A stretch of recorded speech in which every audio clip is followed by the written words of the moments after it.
Your plane ticket. Oops, forgot to buy it. Haha, sorry.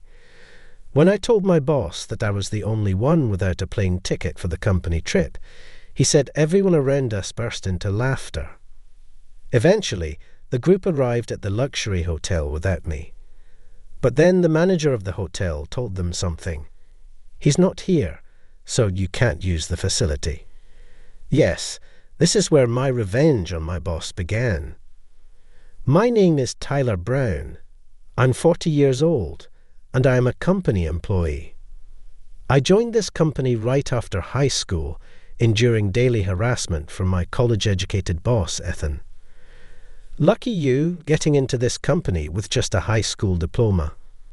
Ethan values educational background and doesn't accept anyone without a college degree, so he's relentless with me. But I have a reason for sticking it out and not quitting. Sorry, it's always my fault you're in trouble. Not at all, Grandma. You raised me. Consider it payback. Yes, my only family is my grandmother. She hurt her back and can't move around freely, so I take care of her with the help of a daytime helper. With my parents gone, she took me in and raised me, so quitting my job is out of the question. I just want her to always be happy. Driven by that sole purpose, I keep on working. She seems to enjoy spending time with her helper during the day, so I want to maintain that lifestyle for her. So I went straight to work after high school without going to college. My grandma regrets not being able to send me to college, but I just want her to enjoy life without worrying about the past. Got any hotel recommendations for the company trip in 5 months? One morning, our department head Michael asked all the employees during the morning meeting. The trip was in 5 months, and he was looking for a hotel to stay in. Knowing little about the local accommodations, Michael was asked by Mr. Smith, the CEO, to gather suggestions from the employees. Remembering a hotel I stayed at near that tourist spot, I eagerly raised my hand. Yes, I've stayed at a hotel around there before. How about that one? I suggested the hotel I once stayed in with my grandma to Michael. After I told him the name and location, he happily agreed to check it out and report it to Mr. Smith. Anyone else? If not, I'll report Tyler's suggestion to Mr. Smith. All in agreement with Michael's call, all employees replied yes, and the meeting ended. As I returned to my work, hoping my suggested hotel would be chosen, it happened. That hotel you mentioned is a luxury hotel, isn't it? You, a high school grad and bottom-tier employee, stayed there. Quit lying and showing off. Suddenly, appearing before me was Ethan. He seemed to know about the hotel I had suggested to Michael. I'm not trying to show off. It's a place my grandma took me to when I was little. The view from the room is great, it's spacious, and I just thought it would be nice for everyone to stay there. I explained this, though Ethan's condescending attitude still bothered me. But Ethan just laughed more upon hearing it. Your grandma took you there. That's hilarious. If you were really rich enough to afford a luxury hotel, you'd have been sent to college, wouldn't you? He ridiculed me without any knowledge of my family circumstances, as if it were a matter of course. Just because someone has graduated from college doesn't necessarily mean they're superior, but I couldn't talk back as Ethan is my boss. After being berated, I went back to work, though not in the best mood. I'm home. Are you okay? You seem down. Returning home, feeling down, my grandma greeted me as usual, but looked worried seeing my state. Not just about what Ethan said, but I also had to tell Grandma about the company trip. Participating in the trip means leaving this house. A helper takes care of Grandma during the day, but I've always been there at night, so we need someone else. The company has decided to go on a trip. Oh, that's great. You work hard, so why not take a break and go? Grandma's casual response surprised me, But sensing my hesitation, she continued, "Don't worry about me. I'll be fine. We've got the neighbour lady nearby, so don't worry about me and enjoy your trip." Our neighbour is a slightly younger elderly lady who's always been close to my grandmother. It seems my grandmother has arranged so that she can stay over at that lady's house. "Thanks, Grandma." Her reassurance brought a smile to my face, and I continued to tell her more about the trip. Later on, the company trip was decided to be at the luxury hotel I recommended. It was a 2-night, 3-day trip packed with luxury to reward the employees for their hard work and contributions, including sightseeing at the destination. Looking at the distributed itinerary, I was excited when Michael called me over. "Sorry to ask, but could you handle the flight and hotel bookings? I'm not great with this stuff." "Leave it to me." Having recommended the luxury hotel to Mr. Smith and Michael, I gladly took on the responsibility. "Man, wow, you won. Mr. Smith loved the luxury hotel you suggested, and he's looking forward to it." Hearing this from a pleased Michael raised my anticipation for the day. Arranging everything would ease the burden on Michael and Mr. Smith. It felt great to be helpful. I quickly booked the flights and hotel reservations for everyone attending the trip. The next day, as other employees checked the reservations, they noticed a discrepancy in the number of flight tickets. "Tyler, it seems we're 1 ticket short." "What?" "I'll check it right now." I hastily opened my computer to review the purchase history. Comparing it with the list, I realized something. "Sorry, I forgot to book my own ticket." Realizing I had omitted myself from the list, I chuckled, joined by my colleagues who helped me check. It's good to prioritize others over yourself, but still, teased Michael. The office filled with laughter. It was a pleasant atmosphere. However, Ethan and some other college-educated employees chimed in disapprovingly. "It's not just forgetting. If we hadn't noticed, we'd have been scrambling because of you on the day." "That's true, but well, Ethan, let's leave it at that. We noticed it in time, so it's all good. Now that all the reservations are done, we should proceed with buying the plane tickets. Ethan, I'd like to pass the baton to you this time." Asked by Michael, Ethan, looking dissatisfied behind my work, nodded. Then he snatched my reservation documents and quickly disappeared. At that moment, for some reason, I had a bad feeling. It was especially because Ethan seemed unconvinced, but surely he wouldn't go as far as to sabotage a major event like the company trip. I was completely off guard. "Take care and have fun." "Thank you, Grandma. Please, Susan, take good care of Grandma for me." And then the day of the company trip finally arrived. With my suitcase in hand, I bid farewell to my grandma and our neighbour Susan and hurried to the airport. I decided to enjoy the next 2 nights and 3 days as a reward for my hard work. Upon arriving at the airport by taxi, I saw some colleagues had already arrived. "Ethan's distributing the plane tickets," another employee told me. So I went looking for Ethan and saw him chatting with some college-educated employees a little distance away. I immediately headed in that direction. "Good morning, Ethan. Can I have my plane ticket, please?" I approached, and as Ethan noticed me, the painful stare came my way, but I still asked. To my surprise, Ethan just smirked and laughed. "Your plane ticket? Oops, forgot to buy it. Haha, sorry." At Ethan's words, the college-educated employees around him burst into laughter, some holding their stomachs. Ethan was laughing so hard he was in tears. "So funny. Sorry, I forgot to buy it, but you forgot a reservation once too, so we're even right." Ethan dug up my past mistake, seemingly to justify his own.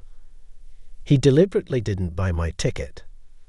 The fact that this was the case was beyond shock and anger. I had reached my limit of tolerance, apparently more than I thought. Finally, I exploded in anger at Ethan's harassment. Even at such a time, I understand. If that's the case, I'll cancel my trip right here. Cancel. You've come this far and you're cancelling. You can buy a ticket on the day, right? Who would willingly buy their own ticket when it's supposed to be covered by the company? Even if I did buy it myself, with Ethan around, he'd surely find ways to harass me at the destination. He's intending just that, I said. He looked at me as if he had won. So the best action for me was not to participate in the trip. Of course, the reason for my choice would become clear later. It might look like I'm giving up, but it's actually a strategic retreat. I have no desire to buy a ticket on the day to join this trip. Knowing how much Ethan and the others dislike me, I'd rather gracefully step back. I thought you begged to join, but this is a letdown. Don't worry, we'll enjoy the trip enough for you. Just stay and take care of your grandma. Maybe you should consider a career change to a helper, huh? Ethan's words again caused an uproar of laughter. Other passengers and employees arriving at the airport looked annoyed at Ethan and his group, but they didn't care. Unable to stand being around such insensitive people, I turned around. Michael and Mr. Smith hasn't arrived yet, so please tell them I'm cancelling. Goodbye. Sure thing, see you, Ethan replied. After telling the rowdy group, I left the airport. What happened to Tyler? Later, during roll call, Michael noticed my absence and asked Ethan. Tyler said he suddenly felt unwell and went home. Is that so? I hope he's all right. Looks like everyone's here then. After the roll call, everyone boarded the plane under Michael's direction. Soon after, the plane departed and safely arrived at the destination, a popular tourist spot. Meanwhile, I returned home with my carry-on, put down my luggage, and then went to visit our neighbour Susan. Aren't you supposed to be on the company trip? Susan was quite surprised to see me back, and when I told her I returned because I felt ill, she became extremely worried. Her and my grandma's concern, suggesting I rest immediately, made me feel comforted. I have people who worry about me like this in my everyday life, but in reality, I wasn't ill at all. I just couldn't bear the harassment I received from Ethan earlier and returned home. I didn't want to cause them any unnecessary worry. Glancing at Susan's clock, I realized that by now, Ethan and the others would be arriving at the destination. Thinking about them moving to the luxury hotel I recommended, by evening, I couldn't help but smile to myself. Secretly smiling under the blanket I borrowed from Susan, neither she nor my grandmother noticed. Before I knew it, evening arrived and everyone reached the luxury hotel. Looking up at the impressive luxury hotel, the employees' expectations, having thoroughly enjoyed the tourist spot, grew even more. Come to think of it, Tyler was the one who reserved this luxury hotel. Saying the group reservation should be under his name should work, right? Ethan said this, and an oblivious Michael followed him to the reception. Upon giving the company name, they checked the reservation. Which of you is carrying the membership card? Membership card. Confused, Michael and Ethan tilted their heads as the receptionist explained. Our hotel accepts reservations and stays from guests who have a membership card. For a group, the person who made the reservation would typically be the representative and have their name on the list. We left the reservation to our employee Tyler, so it should be under his name, right? Michael, realizing they might not be able to stay without the card, showed signs of panic. Thinking about mentioning my name might help. As I made the reservation, Michael said, the reservation is listed, but where is Mr. Tyler Brown? Either way, without presenting a membership card, You cannot use our hotel. Tyler suddenly felt ill and couldn't come, so we don't have his membership card. Ethan began to show signs of panic, his voice of frustration spreading among the surrounding crowd. The employees looked anxiously at Michael and Ethan. "I'm sorry, but get the manager out here. I'll talk to them." Hearing Ethan's words, the receptionist switched with the manager. "I am the manager here. I've checked again, but without Mr. Brown, who made the reservation, you cannot stay." The hotel reiterated that they couldn't stay as per the reservation list. However, Ethan became even more irritated and threatened. "Get the CEO out here." The manager hurriedly reached for the phone and made a call. "Are you available?" "I'll come to you. Please wait." Understood. The manager had called the hotel CEO, Mr. Johnson. After hanging up, the manager informed Michael and the others that Mr. Johnson would be coming to the reception. "What's going on here?" Our company's CEO, Mr. Smith, having heard about the commotion, arrived, and Michael and Ethan explained everything they had been told by the manager. Meanwhile, Mr. Johnson arrived with his secretary. "Nice to meet you. I'm Johnson, the CEO of this hotel. Thank you very much for your courtesy." Everyone swallowed hard at the sight of both CEOs meeting. Unconcerned by the tense atmosphere, the two CEOs exchanged business cards and spent a moment inspecting them before putting them away. "Actually, I've just been informed by my employees that we can't stay here without a membership card. Yes, the guest who has the card supposedly fell and hasn't arrived at our hotel." Mr. Smith looked anxious, but Mr. Johnson maintained a smile throughout. As Ethan became increasingly suspicious, Mr. Johnson was about to make a shocking revelation. "Mr. Tyler Brown, the guest in question, called me earlier. He wasn't actually ill but couldn't come here because a malicious employee didn't give him a plane ticket," Mr. Johnson said. At Michael's words, everyone's gaze suddenly turned to Ethan. He was the only one who had openly shown malice towards me, so everyone unanimously directed their stares at him, making him even more flustered. "It wasn't me. Don't lie. I heard it at the airport," Ethan told Tyler. "He forgot to buy his ticket. Is that true, Ethan?" Mr. Smith confronted Ethan, who seemed to be in doubt, looking around for help in a panic.